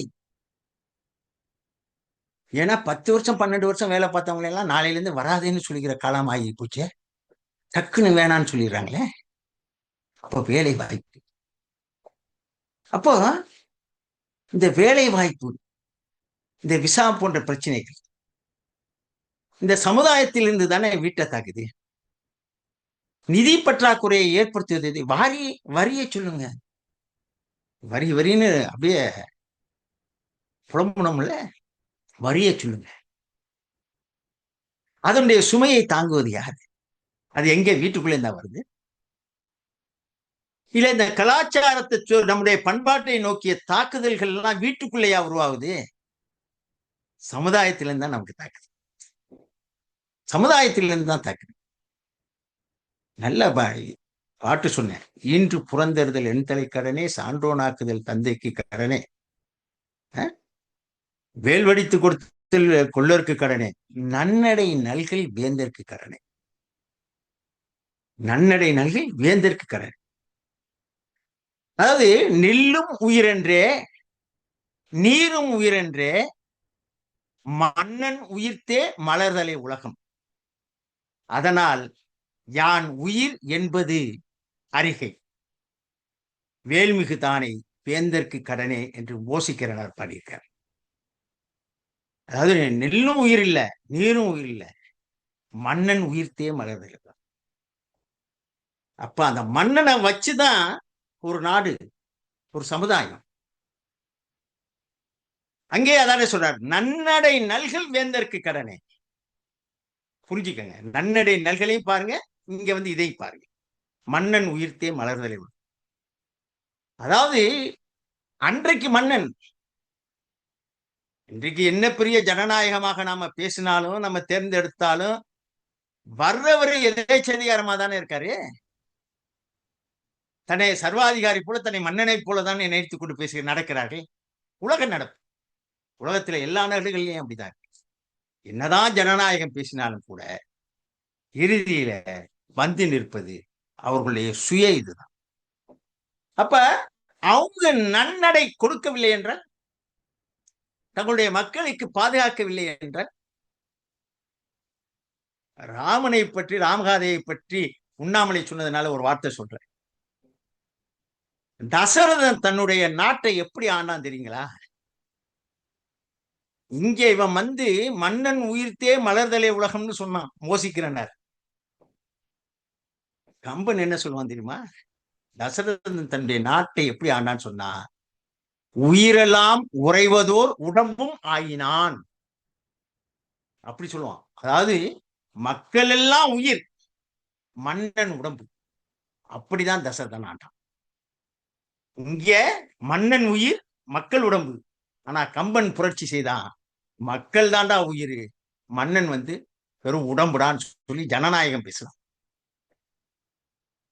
ஆனால் இப்பொழுது நடக்கிற நிலைகள் நன்னறி தருவதாக இருக்கிறதா? வரிகள் எவ்வளவு, அவர்களே நாட்டை குழப்புவது எவ்வளவு, நாட்டிலே நடக்கிற அநியாயங்கள், அக்கிரமங்கள், அட்டூழியங்கள், பாலியல் வன்முறைகள், கொள்ளைகள், கொலைகள், போர்கள், நினைத்து பாருங்க. அடுத்த வீட்டுக்காரன் பசித்திருக்க தான் மட்டுமே சாப்பிடுகிறவன் நம்மை சார்ந்தவன் அல்லன் என்று நபிகள் நாயகம் சொன்னார். ஈக்கும் எறும்புக்கும் நம்ம பரிதாபப்படுகிறவர்கள், அன்பு செலுத்துகிறவர்கள், மனித நேயம் கொண்டவர்கள், ஆன்ம நேயம் கொண்டவர்கள், வாடிய பயிரை கண்ட பொழுதெல்லாம் வாடுகிறவர்கள் தமிழர்கள். அதுதானங்க நம்ம கோலம் போடும் பொழுது நம்ம மாக்கோலம் போறது காரணமே எதுக்கு? அதுதானே. அப்படி இருக்கிறவர்கள் லட்சோப லட்ச மக்கள் கொல்லப்படுகிறார்களே, போர்களினாலே உயிரை இழக்கிறார்களே, அதை பார்த்து கொண்டு நாம சாப்பிட்டு கொண்டு இருக்கோமே.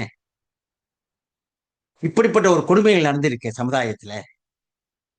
அப்போ சமூகத்தில நடக்கிற இந்த சூழல்கள்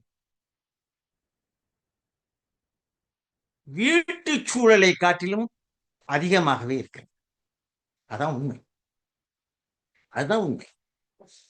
சமுதாயத்தினுடைய நடக்கிற அத்தனை அக்கிரமங்களும் அநியாயங்களும், அதாவது நீங்கள் சொல்கிற விலைவாசி உயர்வுகளிலிருந்து, வேலையில்லா திண்டாட்டத்திலிருந்து, விசா பிரச்சனையிலிருந்து, வரி பிரச்சனையிலிருந்து, மருத்துவ பிரச்சனையிலிருந்து, கல்வி பிரச்சனையிலிருந்து, அத்தனையும் இந்த வீட்டுக்குள்ளே நுழைவது எது?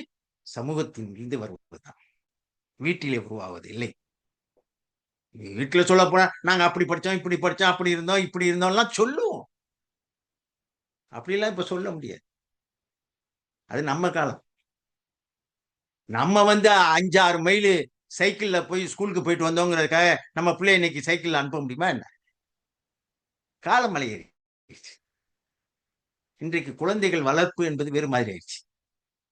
அன்றைக்கு எங்க காலத்துல எங்க அப்பா முன்னால நாங்களாம் நிக்கவே மாட்டோமே, நிக்க தைரியம் வராது. எதா இருந்தாலும் அம்மா மூலம்தான், ப்ராப்பர் சேனல் மூலமா தான் போகணும். ஏன்னா நேரடியா கேட்க பயம், அவர் முன்னால உட்கார பயம், நிக்க பயம். அதுக்கப்புறம் என்னாச்சு? எங்க பிள்ளைங்களை பக்கத்துல வச்சு தொட்டு கொடுத்தோம். இப்ப அப்படி இல்ல ஹாய் டேட் அப்படின்னு கையை போட்டுக்கிட்டு பேசிட்டு இருக்கான். ஹாய் டேட் உனக்கு தெரியுமா அப்படிங்கிறான். அப்ப மாறி போயிருக்கு. இந்த சமூக சிக்கல்கள் இது நம்ம வீட்டுல உருவானது இல்ல. நம்ம பண்பாடு என்றைக்கும் மாறாது. நம்ம ரத்தத்துல குருதியில இருக்கிற அந்த மரபு அழியாது. நம்மள்ட்ட வந்திருக்கிற மரபு அழியாது. ஆனால் நாம் கொண்டிருக்கிற இந்த வீட்டினுடைய மரபுகள், பண்பாடுகள் எல்லாவற்றையும் சிதைப்பதற்கு சமூக சூழல்கள் தான் காரணமாக இருக்கு. அதனால இன்றைய சூழலிலே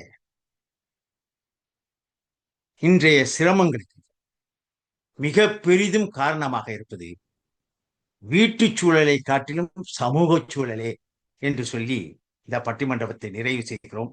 வாய்ப்புக்கு நன்றி நன்றி நன்றி நன்றி. நன்றிங்க. ரொம்ப நன்றிங்க ஐயா. ரொம்ப சிறப்பாக இருந்தது. ஒரு அற்புதமான அறிவு மழையில் நாங்க நனைந்த மாதிரி இருந்தது. எல்லாருடைய வாதங்களும் ஒவ்வொன்றும் ரொம்ப சிறப்பா இருந்தது. அவரவருடைய பார்வையில் அவர்கள் எடுத்து வைத்த வாதங்கள் ரொம்ப அற்புதமா இருந்தது. நிறைவாக ஐயாவுடைய அ தீர்ப்பானது அகம், புறம் அப்படின்ட்டு இலக்கியத்திலிருந்து மேற்கோள் எடுத்துட்டு வந்து, அது இந்த காலகட்டத்தில எப்படி அது மக்களுக்கு பொருந்தது அப்படின்னு சொல்லி, அதில உங்களுடைய தீர்ப்ப அத பொருத்தி குடுத்தது ரொம்ப சிறப்பா இருந்தது. அ ரொம்ப நல்லா இருந்தது. "செவிக்குணவு இல்லாதபோது சிறிது வயிற்றுக்கும் ஈயப்படும்" அப்படின்னும்போது, இங்க செவிக்கு போதுமான அளவு உணவு நீங்க குடுத்துட்டீங்க அப்படின்ற மாரி தான் நாங்க உணர்றோம். ரொம்ப அற்புதமாக இருந்தது. இப்படியா ஒரு அற்புதமான ஒரு வாய்ப்பை ஏற்படுத்தி கொடுத்த தமிழ் அமெரிக்கா டிவிக்கும், கோல்டு மைக் நித்தம் பேசு வலையொலிக்கும் எங்களுடைய மனமார்ந்த நன்றிகள். மீண்டும் இதேபோல் மற்றும் ஒரு அழகான நிகழ்ச்சியில் உங்களை சந்திக்கும் வரை உங்களிடமிருந்து விடைபெறுகிறோம். நன்றி, வணக்கம்.